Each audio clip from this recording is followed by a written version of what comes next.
Maayong gabi sa tanan, no? Nag-trouble atong internet mo nang ibalik ta mga ison. Maayong gabi, di ano ta sa Monday night nga atong gi-schedule sa atong short nga exhortation. Ug ni ata gidala ni Lord diri sa Psalm chapter 80. Diri sa Psalm chapter 80, there is verse 3, verse 7, and verse 19. Gibalik-balik ni Asap ning niya nga ingon siya, "Restore us, O God, cause your face to shine, and we shall be saved." Sa verse 7, again, iyan na sa gibalik, "Restore us, O God of hosts, cause your face to shine, and we shall be saved."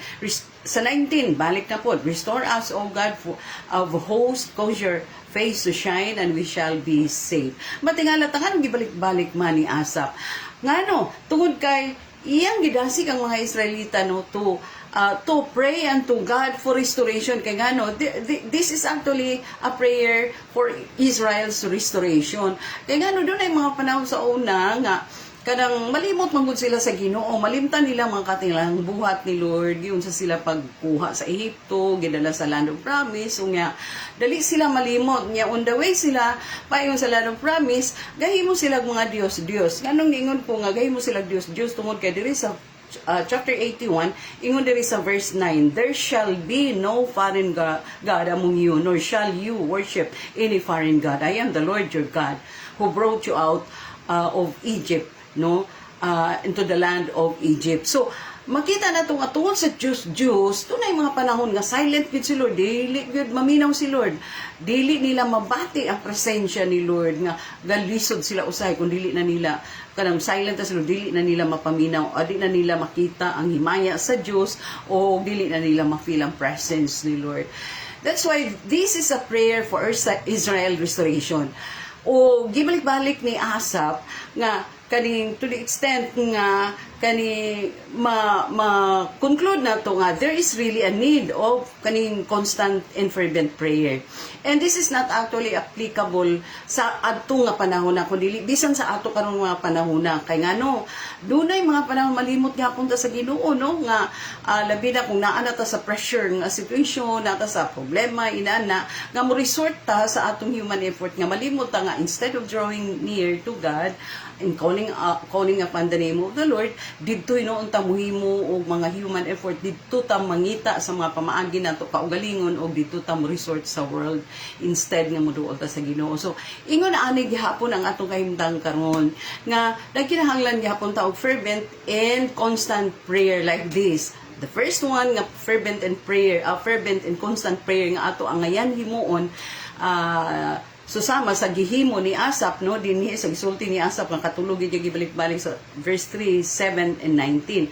So dinhi makita nato nga the first need of fervent and constant prayer makita nato is for restoration. The first one, restoration gyud. Ngano nga restoration man? Kay ngano aron ma-restore pabalik ang atong relationship with God, kay dunay mga panahon nga kung dili na nato kanang murag maputol usahay ang atong right relationship with God tungod kay mas mapalabi nato ang kalibutan kay sa iyang presensya. So munang usay nga magka-dry ta. And there is a need of fervent prayer like this. The first one is restoration, para ma-restore ta. Tudloan ganita ni David nga restore unto me the joy of my salvation. So muna siya ang primero nga kaning fervent and constant prayer nga angayan nato himuon for restoration. And then the second one makita nato diri kay restore us, O Lord. And the second one makita nato diri, cause your face to shine. Meaning there is a need of constant and fervent prayer for the glory of God, to shine upon us again. Kay dili kalikayan, because God is holy. Dunay mga panahon nga dili nato mabati ang himaya sa Dios. Dili nato makita, dili nato ma-experience ang glory ni Lord. So there is a need nga aron mo balik ang himaya ni Lord nga mo shine upon us sa atong pagkakristohanan. Gikinahanglan nato ni ang glory ni Lord nga mo shine again upon us, So mo na siyang hinungdan because there were times nga ang power of the Holy Spirit dili nato mabati. Why? Because of sins of idolatry. Mo maning nahitabo sa mga Israelita nga ang sala nga gakaligot-gutan ni Lord is idolatry. Yun kita because anything we put first before God is idolatry manggod nang naa. So bisan pa og naay rason ta natay mga valid reason nga Lord unahon ko ni kay kinahanglan na.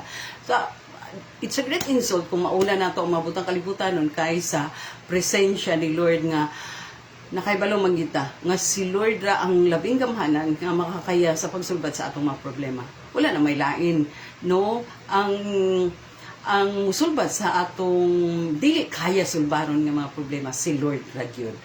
So wala siya ang ikaduwa, a need of fervent and constant prayer for the glory of God to shine upon us again. To restore. Number 1 is restoration. Second is for the glory of God to shine us again.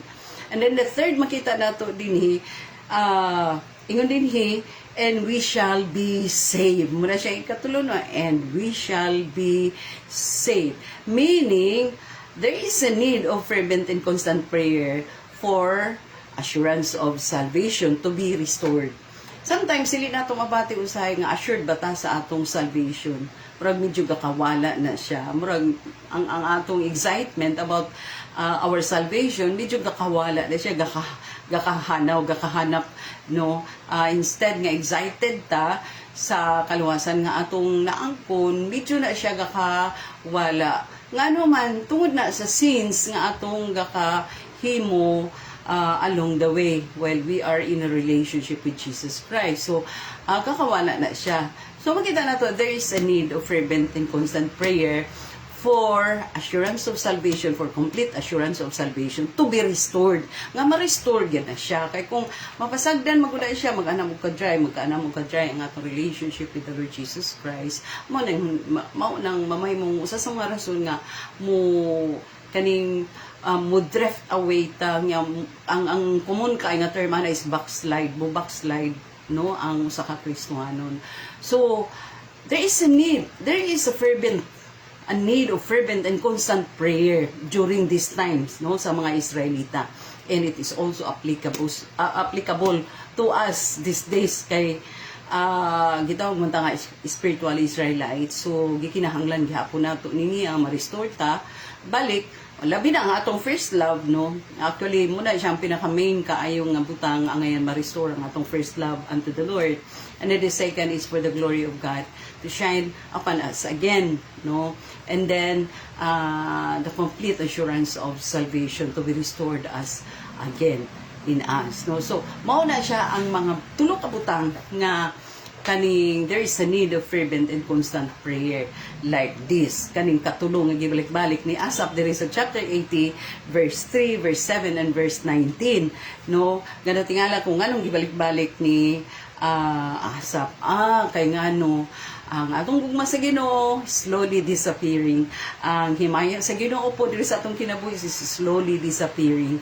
And ang assurance of salvation is slowly disappearing. So, because of sin, no? So, there is really a need of fervent and constant prayer like this, no? Susama sa mga Israelita. This is a prayer for Israel's restoration. It is also applicable to us these days as children of God or as Christians. Amen. Now, nga natin nakutlo sa kamubo sa atong gisgutan di sa chapter 80 mahitungod sa prayer of Israel's restoration, which is also applicable unto us these days. Amen. God bless us all until next Monday between 6 to 7.